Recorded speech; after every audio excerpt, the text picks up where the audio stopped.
بسم اللہ الرحمن الرحیم۔ محترم خواتین و حضرات، امید ہے آپ سب خیر و عافیت کے ساتھ ایمان و یقین کی بہترین حالت میں ہوں گے۔ آج ہم اللہ تبارک و تعالیٰ کے فضل و کرم سے قبر کی اقسام کے بارے میں جانیں گے۔ محترم سامعین، اللہ تعالیٰ نے قرآن و حدیث میں یہ بات بالکل واضح طور پر بیان فرمائی ہے کہ یہ دنیا کی زندگی، یہ بچپن، لڑکپن، جوانی، بڑھاپا، مال و دولت، آل اولاد، سب ایک دھوکے کے سوا کچھ نہیں۔ کہنے والے نے کیا ہی زبردست بات کہی۔ اجڑ گیا وہ باغ جس کے لاکھوں مالی تھے، اسکندر جب دنیا سے گیا تو دونوں ہاتھ خالی تھے۔ والآخرۃ خیر و ابقیٰ، اللہ تعالیٰ فرما رہے ہیں دنیا دار الفنا ہے، آخرت دار البقا ہے۔ دنیا دار الغرور ہے، آخرت دار السرور ہے۔ دنیا کی حیثیت اللہ تعالیٰ کے یہاں مکھی کے پر کے برابر بھی نہیں۔ دنیا تو مکڑی کا جالا ہے۔ حضرت عثمان غنی رضی اللہ تعالیٰ عنہ کا جب کسی قبر پر گزر ہوتا تو اتنا روتے کہ داڑھی مبارک آنسو بہہ بہہ کر تر ہو جاتی تھی۔ قبر آخرت کی منزلوں میں سے سب سے پہلی منزل ہے۔ قبر میں میت اترنی ہے ضرور، جیسی کرنی ویسی بھرنی ہے ضرور۔ کمیل ایک شخص ہیں، کہتے ہیں کہ میں حضرت علی رضی اللہ تعالیٰ عنہ کے ساتھ ایک مرتبہ جا رہا تھا۔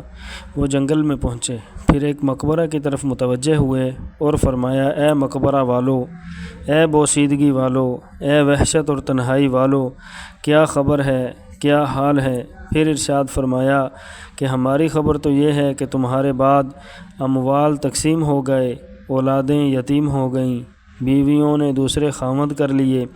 یہ تو ہماری خبر ہے، کچھ اپنی تو کہو۔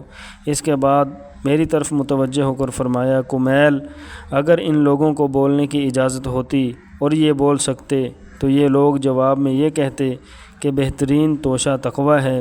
یہ فرمایا اور پھر رونے لگے اور فرمایا، اے کمال، قبر عمل کا صندوق ہے اور موت کے وقت بات معلوم ہو جاتی ہے۔ یعنی آدمی جو کچھ اچھا یا برا کرتا ہے وہ اس کی قبر میں محفوظ رہتا ہے جیسا کہ صندوق میں محفوظ رہتا ہے۔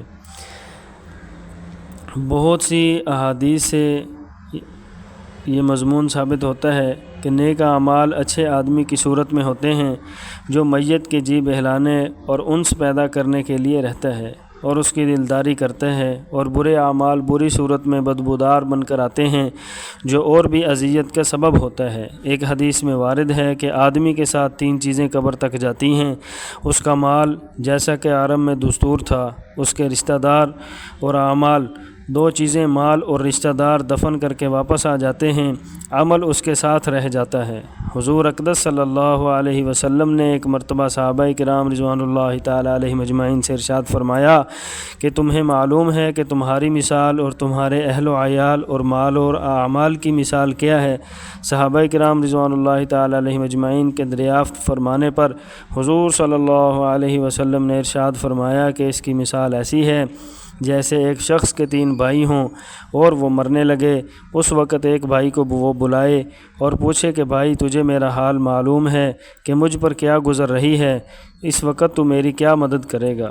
وہ جواب دیتا ہے کہ تیری تیمارداری کروں گا، علاج کروں گا، ہر قسم کی خدمت کروں گا، اور جب تو مر جائے گا تو نہلاؤں گا، کفن پہناؤں گا اور کندھے پر اٹھا کر لے جاؤں گا، اور دفن کے بعد تیرا ذکر خیر کروں گا۔ حضور صلی اللہ علیہ وسلم نے فرمایا، یہ بھائی تو اہل و عیال ہیں۔ پھر وہ دوسرے بھائی سے یہی سوال کرتا ہے۔ وہ کہتا ہے کہ میرا تیرا واسطہ زندگی کا ہے، جب تو مر جاوے گا تو میں دوسری جگہ چلا جاؤں گا، یہ بھائی مال ہے۔ پھر وہ تیسرے بھائی کو بلا کر پوچھتا ہے۔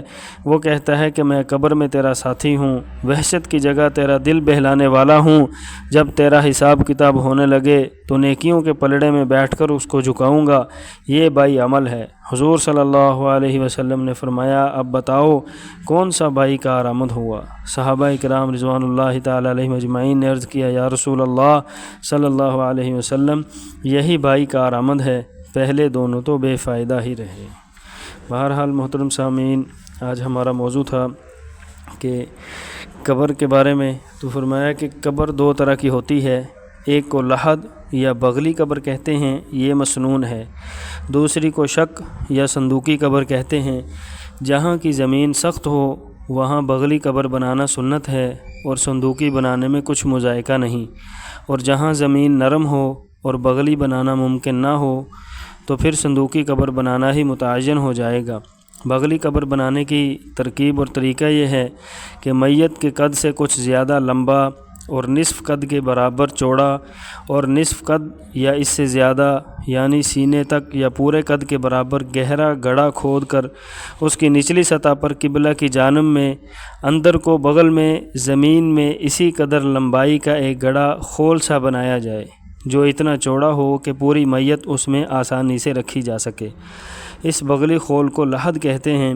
یہ 3 طرف سے بند چھت والا کمرہ سا ہوتا ہے اور ایک طرف جو کھلی ہے اس میں سے میت کو اس میں لٹا کر اس کے منہ کو کچی اینٹوں وغیرہ سے بند کر دیتے ہیں، پھر باقی گڑھے کو مٹی سے بھر کر قبر کا کوہان بنا دیتے ہیں۔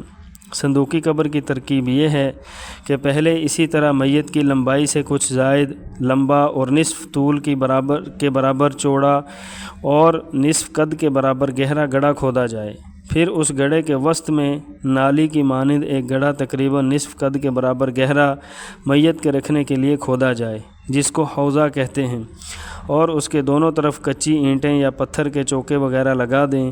دونوں حصوں کی گہرائی مل کر قد آدم ہو جائے۔ بغلی قبر میں میت کے رکھنے کی لحد بغل پہلو میں بنائی جاتی ہے اور صندوقی میں دائیں بائیں تقریباً ایک بالشت جگہ چھوڑ کر وسط میں بنائی جاتی ہے، اور میت کو اس میں رکھنے کے بعد اس کو کچی اینٹوں یا پتھر کے چوکوں وغیرہ سے پاٹ کر اوپر کے حصہ کو مٹی سے بھر کر کوہان نما قبر بنا دی جاتی ہے۔ قبر کی گہرائی قد آدم سے زیادہ نہ ہونی چاہیے۔ صندوقی قبر کی ایک صورت یہ ہے کہ ایک ہی گڑھا نصف قد یا سینے تک یا پورے قد کے برابر گہرا کھود کر قبر کی لمبائی میں دائیں اور بائیں کچی اینٹ وغیرہ کی دیواریں سطح زمین سے 1 ہاتھ کم تک چنوا دی جائیں تاکہ میت کو قبر میں لٹانے کے بعد ان دیواروں پر کچی اینٹوں کی ڈاٹ یا پتھر کے چوکے وغیرہ رکھ کر منہ اس کا بند کر دیا جائے۔ اگر زمین بہت زیادہ نرم ہو یا گیلی ہو تو تابوت صندوق میں رکھ کر قبر میں دفن کر دیں، خواہ تابوت لکڑی کا ہو یا پتھر کا یا لوہے کا۔ ضرورت کے وقت بلا کراہت جائز ہے، جو بھی ہو، چاہے لکڑی کا ہو پتھر کا ہو، اور بلا ضرورت تابوت کا استعمال مکروہ ہے۔ اور سنت یہ ہے کہ تابوت میں مٹی بچھا دیں اور ڈھکنے کے اندر کی جانب بھی مٹی کا گارا لیپ دیں اور داہنی اور بائیں طرف بھی ہلکی کچی اینٹیں لگا دیں یا گارا لیپ دیں تاکہ وہ لحد کی مانند ہو جائے۔ پکی اینٹیں لحد میں لگانا اگر میت سے متصل ہوں تو مکروہ ہے۔ اللہ تعالیٰ سے دعا ہے کہ اللہ تعالیٰ ہمیں سمجھنے، عمل کرنے اور دوسروں تک پہنچانے کی توفیق عطا فرمائے۔ اللہ تعالیٰ ہم سب کا حامی و ناصر ہو۔ لا الہ الا اللہ، لا الہ الا اللہ، محمد الرسول اللہ۔